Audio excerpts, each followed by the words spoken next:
Bonjour Benjamin. Bonjour. Merci d'accorder cette interview à Parole Toulousaine. Donc nous abordons pour cette interview une thématique importante du quotidien et en l'occurrence le mois de l'Europe.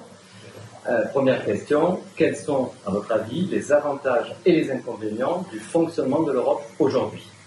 Alors, je pense que les avantages, assez simplement, se trouvent en fait sur le fait qu'on est 27 pays qui travaillent ensemble en fait, et qui échangent ensemble.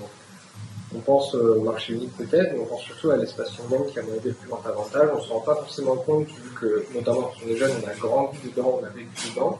Mais le fait de pouvoir se déplacer de pays en pays sans avoir besoin de visa, sans avoir besoin de quoi que ce soit, de pouvoir travailler dans ces pays-là, pour échanger aussi facilement, sans douane, etc. En fait, c'est un super avantage et ça permet à tous en fait de se rendre un peu plus proche, un peu plus citoyen européen.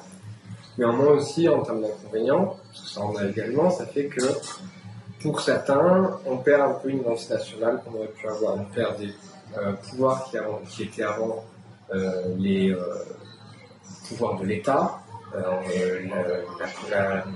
La souveraineté, vous parlez? Non, pas forcément la souveraineté, plutôt tout ce qui est autour de des échanges, des douanes, etc. Tout ça, c'est des choses qui sont gérées par l'Union européenne. Enfin, tout ce qu'on touche le territoire, vu que le marché est unique, c'est l'Union européenne qui prend et des fois on a un peu de mal.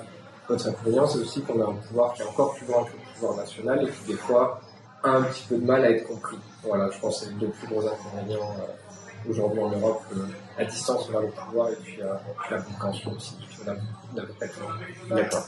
Voilà.